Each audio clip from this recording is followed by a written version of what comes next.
Hello lovely fairy tale friends and welcome to my new video. Today I'm going to read for you The 12 Dancing Princesses from Brothers Grimm. I hope you enjoy it and subscribe my channel.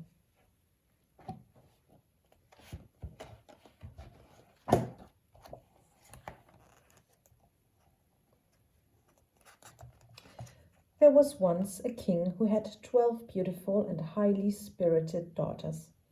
They loved singing and playing music and dressing up, but their real passion was dancing. The princess's mother had died soon after the youngest was born, so the king had brought them up on his own. They ran rings around him, and he always gave them everything they wanted. But recently the princesses weren't as lively as usual. They barely said a word in their public speaking classes, and they yawned all the way through a dinner for a visiting ambassador. The king didn't know what to do. It's probably just a phase, he thought. They grow out of it. Then one morning he received an enormous bill from the royal shoemaker for 12 dozen pairs of dancing shoes. "This won't do," exclaimed the king. He summoned the princesses to his study. "I've been too soft on you girls," he told them. "From now on, I want you to focus on your royal duties. That means there will be no more late nights, no more parties, and absolutely no more dancing." To the king's surprise, the princesses didn't argue, not even the eldest, who usually had an answer to everything. But as they shuffled out of his study, he heard a muffled giggle. "They're up to something," he thought. That night the king sent the princesses to their bedroom early, and he locked the door. "It's for their own good," he reassured himself. "I don't want them coming to any harm." In the morning, when the maid went to wake the princesses, she tripped over a pile of dancing shoes that had been left out in the hallway. The shoes were battered and their soles were worn right through. The maid hurried off to tell the king. "Those girls have been out dancing," the king complained. "But how?" The princess's bedroom was at the top of a tall tower with only one door. "They must have climbed out of a window," thought the king. He called the princesses to his study, but they refused to say where they had been. So that night he sent his daughters to bed early again. This time he bolted all the windows as well as locking the door. "There won't be any dancing tonight," he said confidently. But the next morning the maid found another pile of ruined dancing shoes. Again the princesses refused to say what they'd been up to. The king groaned. "Someone must have let them out," he said. So that night he sent his daughters to bed early again. This time he bolted the windows, locked the door and ordered guards to stand watch. "That should stop them from going anywhere," said the king, but it didn't. The princesses still wouldn't tell the king their secret. So the next night he stood watch with the guards. He didn't see or hear a thing all night, but in the morning there was yet another pile of wrecked shoes. No matter what the king tried, the princesses still managed to go out dancing every night. His shoe bill grew longer and his temper grew shorter. The king had run out of ideas, so he made an announcement. "Any man who can come to the palace and find out where my daughters go dancing every night may choose one of them for his wife," he decreed. "But if he fails, he must pay my shoe bill," he added. It wasn't long before a young prince came to the palace to take up the king's challenge. It should be easy, he boasted. All I have to do is stay awake all night and follow the princesses to wherever they go. That's what you think, thought the eldest princess. When it was time for bed, she led the prince to a small guest room next to the bedroom where she and her sister slept. Then she brought him a steaming cup of creamy hot chocolate. Please make yourself at home, she said with a charming smile. I've put some extra soft pillows on the bed for you. The prince sat on the bed and sipped his hot chocolate. He didn't mean to fall asleep, but the bed was very comfortable and his eyelids soon grew heavy. The eldest princess giggled. He won't be spoiling our fun tonight, she told the others. I've put a sleeping potion in his drink. The next thing the prince knew, it was morning and the maid was shaking him awake. Out in the hallway was a pile of tattered shoes. The king wasn't impressed when he heard that the prince had slept through everything. He called for his guards. Take this useless boy away, he ordered. Months passed. Many other princes came, each more confident than the last. But they all failed to solve the mystery. The king grew more and more frustrated. These princes are hopeless, he sighed. I wish someone would come and put an end to all this nonsense. It just so happened that the next day a poor soldier arrived in the kingdom. He had heard about the king's challenge and decided to try his luck. He was striding through the forest to the palace when he came across an old woman. Young man, she called in a wavering voice, please help a poor starving old woman. The soldier felt sorry for the old woman, so although he was a poor and hungry himself, he gave her what little food he had.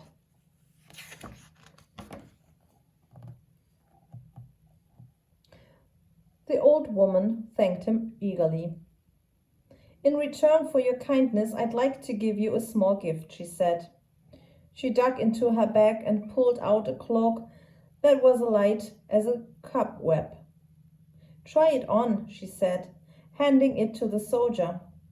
To the soldier's amazement, as soon as he pulled the cloak around his shoulders, he disappeared, and when he took it off again, he reappeared.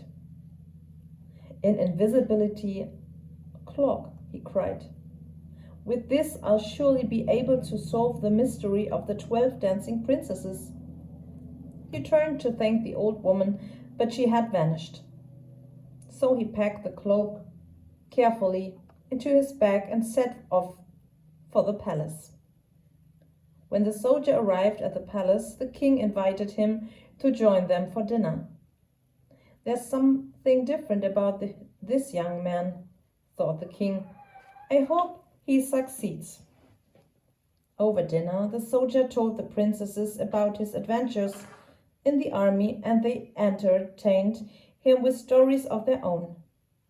He gazed around the table. Each princess was lovelier than the last. The youngest princess smiled sweetly at the soldier and blushed. She's the loveliest of all, he thought. When it was time for bed, the eldest princess showed the soldier to his room and brought him a cup of hot chocolate. He was about to take a sip when he noticed the youngest princess watching anxiously. Perhaps I shouldn't drink this, he thought. So when no one was looking, the soldier poured the hot chocolate into a plant pot. He yawned loudly, lay down and pretended to snore. He listened to the princesses whispering next door. The soldier's nice, said the youngest, but I don't think he can afford to pay for our shoes. Maybe we shouldn't go out tonight. And miss our fun? Cried the oldest. Don't be so soft, teased the eldest princess. Now hurry up and put on our dancing shoes." The soldier heard more excited whispering, tiptoed footsteps, and a rustling of skirts. Then all fell silent. He threw on his magic cloak and crept into the princess's bedroom. It was empty. But in the middle of the room a rug had been rolled back to reveal a secret staircase. The soldier hurried down the stairs, but in his haste to catch up with the princesses, he accidentally trod on the youngest one's dress. "Oh," she squealed, "someone pulled my dress." The eldest princess looked back. "Don't be silly," she said. "There's no one there. You must be caught in on a nail." At the bottom of the stairs, a door opened out into a magical underground park. So the soldier's astonishment, the trees sparkled with silver leaves, frosted with diamonds. The soldier had never seen anything like it. He reached out and broke off a glittering twig to take back with him. It made a loud crack. The youngest princess jumped. "Did you hear that?" she asked her sisters. "I'm sure we're being followed." "Don't be silly," the eldest princess scolded her. "It must have been the fireworks from the castle," she said, pointing ahead. There in front of them a lake gleamed in the moonlight. On the far side stood a splendid, inviting castle. The sky was ablaze with fireworks that were reflected on the water like a million shimmering jewels. At the shore there were 12 little boats. A handsome prince was waiting in each one, ready to row the princesses across the castle. The princesses skipped down to the water's edge and stepped into their boats. The soldier sneaked into the boat with the youngest princess. It rocked dangerously as he sat next to her. "There's something strange going on tonight," said the princess, as the prince rowing her boat struggled to keep up with the others. But her sisters weren't listening. When they reached the other side, the princes tied up their boats and lifted the princesses onto the shore. 2 by 2, the 12 couples entered the castle with the invisible soldier following close behind. A pair of grand mirrored doors opened before them. Inside was a magnificent ballroom lined with vast golden mirrors and lit by enormous crystal chandeliers. The moment they stepped through the doors, the room was suddenly filled with beautiful, lilting music. The music swelled and they began to dance, twirling gracefully as though they were under its spell.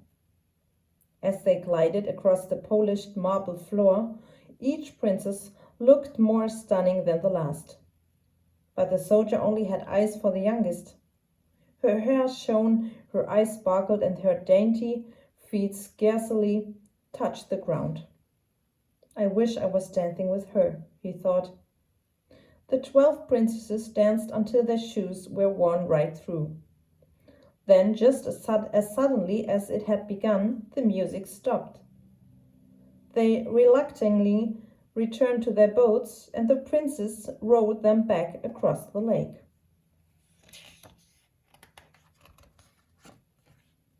As before, the soldier rowed in the boat with the youngest princess. When they reached the other side, he leaped ashore and raced ahead. He jumped into his bed just as the princesses arrived home. Tired but happy, the princesses kicked off their ruined shoes. They looked on the soldier, who pretended to snore loudly. "He's been asleep all night," said the eldest princess. "I told you there was nothing to worry about." "He's nice," said the youngest thoughtfully. "I wish we hadn't tricked him." Under his bed covers, the soldier smiled as he heard the princesses tiptoe into their bedroom and close the door. He wouldn't wait for the morning. The princesses hadn't been asleep for long when the maid came to wake them. She unlocked the tower door to find the usual pile of tattered dancing shoes out in the hallway. But to her surprise, she also found the soldier wide awake. The soldier rushed excitedly to the king's study, and the 12 princesses shuffled in behind him, yawning and bleary-eyed. "Well?" asked the king. "Your Majesty," the soldier said cheerfully, "I've solved the mystery for you." "Really?" asked the king, raising a questioning eyebrow. "Yes," answered the soldier. "I know where the 12 princesses go every night." He told the king all about his magic cloak, the secret staircase, the glittering trees, and the enchanted castle across the shimmering lake. The king wasn't convinced. "How can I be sure you're telling the truth?" he asked warily. The soldier pulled out his silver twig. "I brought back proof." Now the king was convinced. "So what do you have to say for yourselves?" he asked his daughters. The princesses hung their heads guiltily, but said nothing. The youngest blushed. "It's all true," she finally blurted out. "Please forgive us." The king turned to the soldier. "You have solved the mystery," he said. "Now you may claim your reward. Which of my 12 daughters would you like to marry?"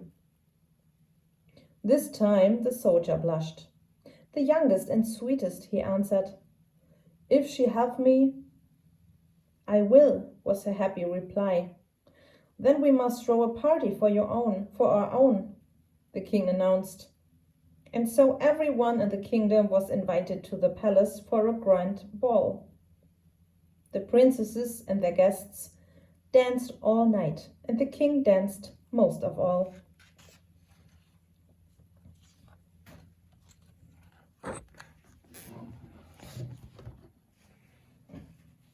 If you liked the video, I hope you subscribe my channel.